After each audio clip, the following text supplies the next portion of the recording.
সকলোকে আকৌ এবাৰ স্বাগতম জনালোঁ কাবেৰীজ ব্লগৰ অন্য এটি ভিডিঅ'লৈ। আৰু কিচেনত দেখি অনুমান কৰিছে চাগে মই আজি নিশ্চয় কিবা এটা ৰেচিপি আপোনালোকৰ লগত শ্বেয়াৰ কৰিম। হয়, বৰ্তমান কি হৈছে, নতুনকৈ শাক চাকবোৰ বজাৰত ওলাইছে আৰু তাৰে মাজতে আজি পালেং শাক আনিলে।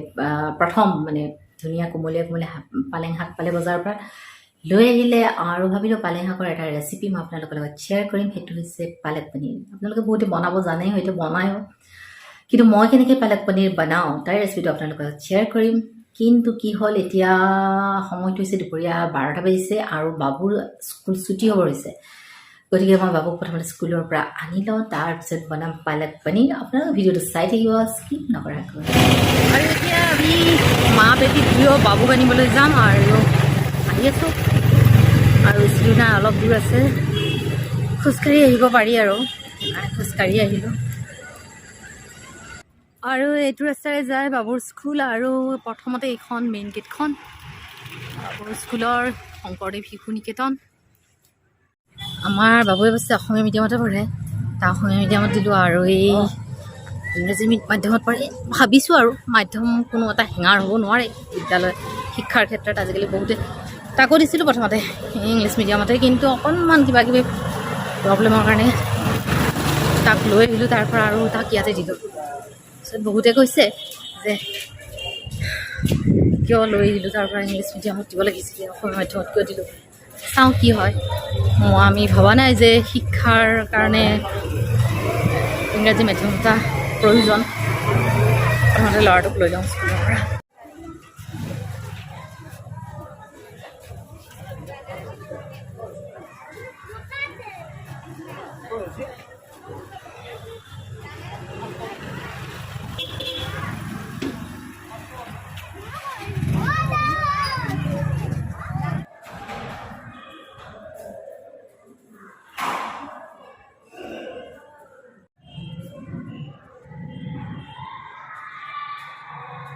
অলৰেডি স্কুল ছুটি হৈছে সৰু ক্লাছবোৰৰ, আৰু সি ক্লাছ 1ত প্ৰথম শ্ৰেণীত পঢ়ে।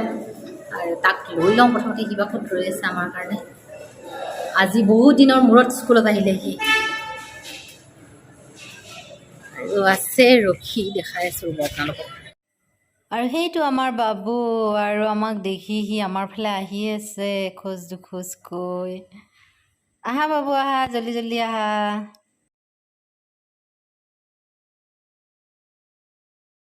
আৰু বাবু বহুত দিনৰ মূৰত স্কুলত আহি কেনেকুৱা লাগিলে বাবু? ভাল লাগিছে। আৰু এতিয়া আমি যাওঁ ঘৰলৈ, স্কুল ছুটি হৈ গ'ল।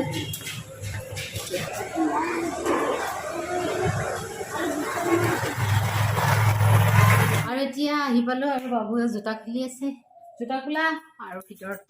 আৰু এতিয়া শাকৰ মুঠিটোৰ পৰা গাঁঠিটো খুলি লওঁ আৰু শাকখিনি ভালকৈ বাছি লওঁ। ঘৰত পোক চোক থাকিব পাৰে হয়তো। এতিয়া শাকটো বাছি লওঁ প্ৰথমতে।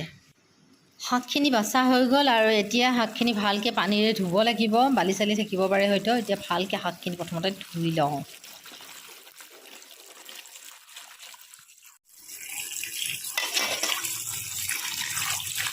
আৰু তেতিয়াহ'লে আহি গ'লোঁ কিচেনলৈ আৰু পালক পনীৰ বনাওঁ। আৰু প্ৰথমতে পেন এখন দি দিলোঁ, আৰু ইয়াতে দি দিম পানী অলপ গৰম কৰি দিম।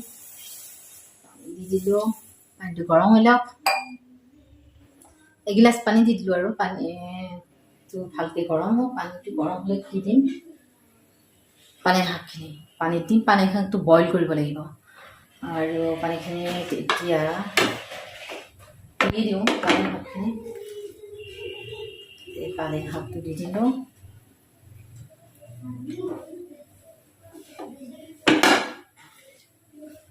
পালেং শাকখিনি বইল কৰোঁতে নেক্সট পালেং শাকত দিম আদা, পিঁয়াজ আৰু নহৰু। পিঁয়াজ এটা ল'লোঁ, পিঁয়াজটো গোটেই গোটেই লৈ ল'লোঁ, ইয়াতে দি দিলোঁ। বইল হৈ যাব, সিজি যাব। তাৰপিছতে আদা এডোখৰ লৈছোঁ, আৰু ইয়াতে 10-12 ফুটামান হ'ব নহৰু লৈছোঁ, ইয়াতে দি দিম। তাৰপিছতে ইয়াতে দি দিম একেলগে গোটা জিৰা। ইয়াতে এচামুচ আছে, আৰু দিম গোটা ধনিয়াও এচামুচ আছে। আৰু এতিয়া এইখিনি অলপ বইল হ'বলৈ দিম। আৰু এনেকৈ এতিয়া এইখিনি বইল হওক অলপ সময়ৰ কাৰণে, আৰু ঢাকনি এখন লগাই দিম ইয়াতে।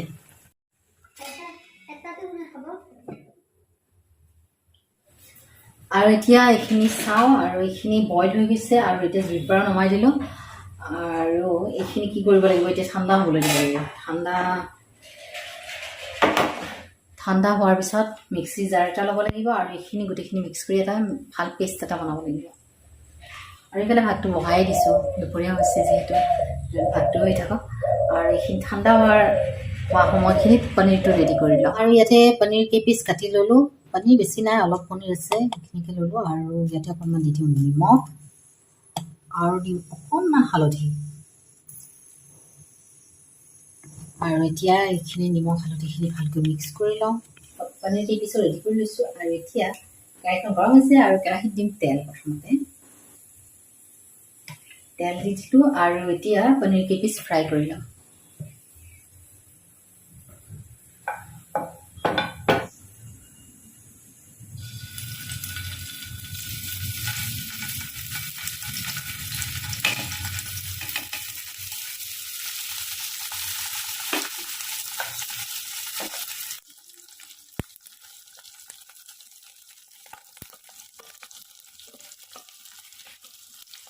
আৰু এইখিনিতে এটা কথা ক'ব যাওঁ যে পালক পনীৰ বিভিন্ন ধৰণে বনাব পাৰি আৰু বেছিভাগ পালক পনীৰত কি কয় হোটেল ৰেষ্টুৰেণ্টত হেৰি নকৰে ফ্ৰাই নকৰে ডাইৰেক্ট দি দিয়ে কিন্তু মোৰ এনেই মন গ'ল আৰু সেইকাৰণে মই ফ্ৰাই কৰি দিম আচলতে ফ্ৰাই নকৰিলেও হয় কিন্তু বিভিন্নজনে বিভিন্ন ধৰণে বনাব পাৰে বনোৱাটো এটা আৰ্ট হয় গতিকে সেই আৰ্টটো এপ্লাই কৰোঁ মই সেইকাৰণে মই পালক পনীৰ কেইপিচ অকণ ফ্ৰাই কৰি ল'লোঁ আৰু এতিয়া মিক্সিৰ জাৰ এটা ল'লোঁ আৰু মিক্সিৰ জাৰটোত ভৰাই দিওঁ পালেং শাকে পিঁয়াজে আদায়ে নহৰুৱে গোটেইখিনি আৰু এইখিনিতে এটা কথা কওঁ যে এই বইল কৰা পানীখিনি যিখিনি পানী ৰ'ব সেই পানীখিনি আমি পেলাই নিদিওঁ কাৰণ ইয়াতে পালেং শাকৰ যিখিনি প্ৰচুৰ পৰিমাণৰ প্ৰ'টিন ভিটামিন গোটেইখিনি ইয়াতে সোমাই আছে গতিকে এই পানীখিনি আমি আচলতে নেফেৰাওঁ পেলাই নিদিওঁ কাৰীটো বনাওঁতে ইয়াতে লাগিব পানী এক্সট্ৰা পানী দিব লাগিব আৰু সেইকাৰণে এই পানীখিনি তাতে ব্যৱহাৰ কৰিম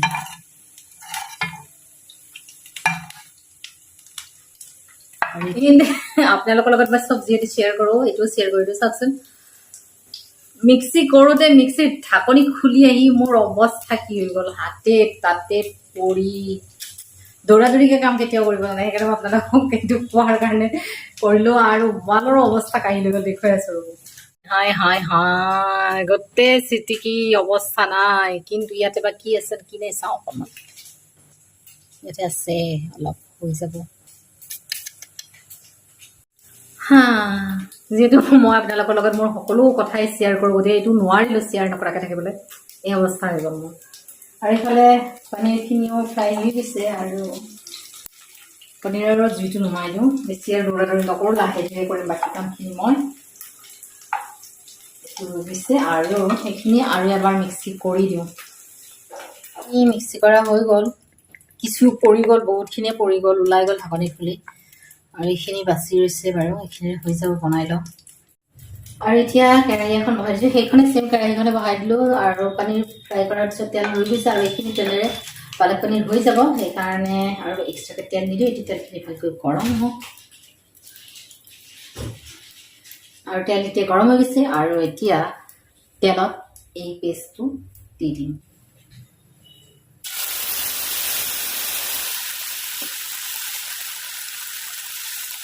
এতিয়া ইয়াতে দিম অকণমান নিমখ সোৱাদ অনুসৰি নিমখ অলপ দি দিলোঁ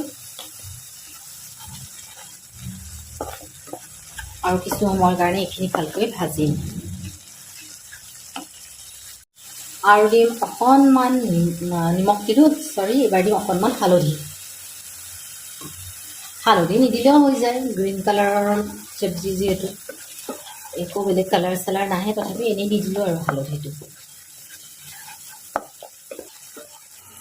আৰু পানী ল'লোঁ আধা গ্লাছমান পানী ইয়াতে দি দিলোঁ আৰু লগতে ভাজি লোৱা পনীৰ কেইপিচো দি দিওঁ ইয়াতে দি দিলোঁ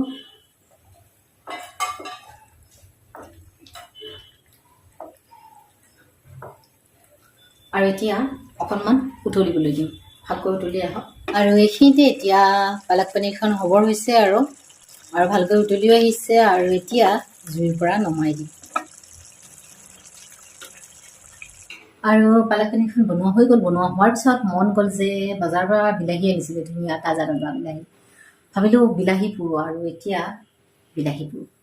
আৰু ইয়াতে বিলাহী এটা ল'লোঁ, আৰু বিলাহীটোত তেল অলপ মুচি ল'লোঁ। তেল মুচি ল'লে বিলাহীটো ভাল হয়। আৰু এতিয়া জুইত দি দিলোঁ, আৰু বিলাহীটো এতিয়া ধুনীয়াকৈ পুৰা হৈ গ'ল। আৰু বিলাহীটো পুৰা হ'ল যেতিয়া, বিলাহীটো ঠাণ্ডা হ'লে ইয়াৰ বাকলিখিনি গুচাই ল'ব লাগিব। আৰু এতিয়া বিলাহীৰ বাকলিবিলাক ভালকৈ গুচাই লওঁ, চাফা কৰি লওঁ বিলাহীটো। এতিয়া পুৰি লোৱা বিলাহীটোত পিঁয়াজ অকণমান কাটি দিছোঁ, অকণমান আদা কুটি দিছোঁ, আৰু কেঁচা জলকীয়া অলপ কুটি দিছোঁ, নিমখ আৰু অকণমান কেঁচা মিঠাতেল দি দিছোঁ। ধোৱা আছে, চাফা আছে, সেইকাৰণে ডাইৰেক্ট হাতেৰে পিটিকি দিলোঁ। এনেও কিছুমান বস্তু বোধহয় হাতেৰে পিটিকিলে ইয়াৰ টেষ্টটো বেছি ভাল হয়, নে কি কয় আপোনালোকে? আৰু ইফালে বিলাহী পোৰাখিনি পিটিকি আছোঁ ভালকৈ। আৰু ইয়াতে ধনিয়া পাত দিব পাৰিলে ভাল আছিল, কিন্তু ধনিয়া পাত নাই গতিকে কি কৰিলোঁ, পালেঙৰ পাত আছিলে, পালেঙৰ পাত অকণমান কুটি পেলাই ইয়াতে মিক্স কৰি দিম। ধনিয়া নাই যেতিয়া পালেঙকে দি দিলোঁ। একে কথা নহয়, বেলেগ বেলেগ কথা, দুয়োটাৰে গুণান হেৰিবিলাক বেলেগ বেলেগ, তথাপি দি দিলে খাই পেলাই ভাল লাগিব। আৰু পালেঙৰ পাতো মিক্স কৰি দিলোঁ, আৰু এতিয়া এইখিনি হৈ গ'ল, খাব ৰেডি। ফাইনেলি হৈ গ'ল একেবাৰে চিম্পল আৰু ইজি প্ৰচেছত বনোৱা পালেক পনীৰ, আৰু লগতে পালেং শাক আৰু বিলাহী পোৰাও ৰেডি হৈ গ'ল। এতিয়া দুপৰীয়া ভাত তাত খাই উঠিলোঁ, আবেলিয়ে হ'ল। আৰু আবেলি হোৱাৰ পিছত ভাবিলোঁ অকণমান বজাৰ আছে, আৰু বজাৰ মানে বাইদেউ ৰাতিপুৱাই টিউশ্যনত যাই গ'লে ৰাতিপুৱা ঠাণ্ডা লাগে, আজিকালি ঠাণ্ডা আহিছে যিহেতু, হাত দীঘল টি চাৰ্ট পাওঁ যদি। তাৰপিছতে ঘৰৰ পৰা আমি কেৰিবেগ লৈ আহিছোঁ। শ্বপিং মলততো বস্তুবিলাক নিজে বিচাৰি বিচাৰি চাবই লাগিব, তাতে লাইনত থাকিব লাগিব। তাৰপিছত সুধিব কেৰিবেগ দিমনে, যদি কেৰিবেগটো সিহঁতক দিব কওঁ, ধুনীয়াকৈ বস্তুখিনি জাপি পেলাই ভৰাই দিয়ে। আৰু যদি কওঁ যে নাই লৈ আহিছোঁ বুলি ক'লে, যা ভৰাই দিয়ে। এতিয়া আমি কেৰিবেগটো লৈ ল'লোঁ, 5-10 টকাটো বচাই দিওঁ। আমি এতিয়া চিৰি বগাই শ্বপিং মললৈ আহি গ'লোঁ, আৰু চিৰি বগাইছোঁ। ইয়াতে যিখিনি দেখিলোঁ গৰম কাপোৰহে উলিয়াই দিলে, বেছি ঠাণ্ডাত পিন্ধিব পৰা। কিন্তু মাইনাক এতিয়া বৰ্তমান গেঞ্জি কাপোৰৰ লাগে, চাই লওঁ পাওঁ নে নাপাওঁ। এতিয়াতো বেছি গৰম পাব, ৰাতিপুৱা ইমানো ঠাণ্ডা পৰা নাইতো। আৰু এইফালে দেখিছোঁ কেইটামান হাত দীঘল টপ, চাই লওঁ ইয়াৰে কোনটো পচন্দ লাগে, কেনেকুৱা লাগে চাই লওঁ প্ৰথমতে এফালৰ পৰা। আৰু ইয়াৰে মাজৰ পৰা এটা টি চাৰ্ট এটা ল'লোঁ, আৰু তাইও পচন্দ কৰিলে ময়ো পচন্দ কৰিলোঁ, ভালে লাগিল, বেয়া লগা নাই, এটা লৈ ল'লোঁ। আৰু বৰ্তমান কাম চলাকৈ টি চাৰ্ট এটা লৈ ল'লোঁ হাত দীঘল। এতিয়া আমি বজাৰ কৰি ঘূৰি আহি পালোঁ কুঁহিয়াৰ ৰস খাওঁ, গতিকে বনাব দিছোঁ ভাইটিক ফ্ৰেছ তাজা কুঁহিয়াৰৰ ৰস। আৰু এতিয়া এই 20 টকীয়া গ্লাছ, ভাইটি সুধিছে কেইটকীয়া গ্লাছ খাব বোলে। 20 টকা আছে, 30 টকা আছে। মই সুধিলোঁ 10 টকা আছে নে নাই, কৈছে 10 টকা নাই, 20 টকীয়া।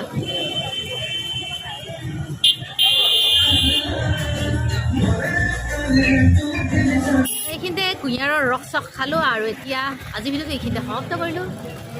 Tata bye bye.